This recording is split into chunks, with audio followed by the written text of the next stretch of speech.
మొన్నటిదాకానేమో అబ్బే! కాశ్మీర్‌లో మతమేం చూడరండి అయన్నీ మనోళ్ళు ఈ బత్తాయిగాళ్ళు మాట్లాడతారు అని చెప్పుకొచ్చారు. కాశ్మీర్‌లో వచ్చినటువంటి తీవ్రవాదులకి మతం లేదని చెప్పుకొచ్చారు. తీవ్రవాదానికి మతం లేదని చెప్పుకొచ్చారు. వాళ్ళు మతాన్ని అడిగి మరీ చంపేశారు అన్నాక అబ్బెబ్బే! అదేదో రాంగ్ ఇన్ఫర్మేషన్ అండి అన్నారు. ఆ బాధితులే వచ్చి చెప్పిన తర్వాతని చివరికి ఓవైసీ కూడా చెప్పిన తర్వాత అవునంట గాని అది పాకిస్తాన్ ప్రేరేపితులు తప్పించి అక్కడే ఉన్నటువంటి కాశ్మీరీలే సహకరించారు చూసారా అంటుంటారు.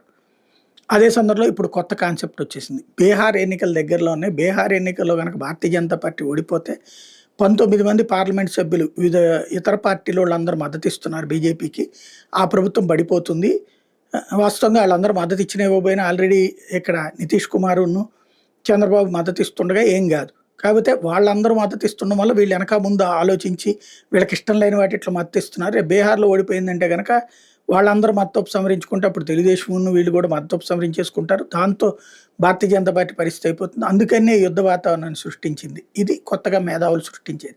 అంటే ఏంటి పాకిస్తాన్‌కి ఫోను చేసి, అక్కడ ఐఎస్ఐకి ఫోను చేసి తీవ్రవాదుల్ని పంపించి కాశ్మీర్‌లో కాల్పులు జరపండి అని చెప్పేసి మనం అడుగుతాం అనమాట. ఇంతకంటే నీచులు భారతదేశంలో తప్పించి ఇంకెక్కడైనా పుడతారా?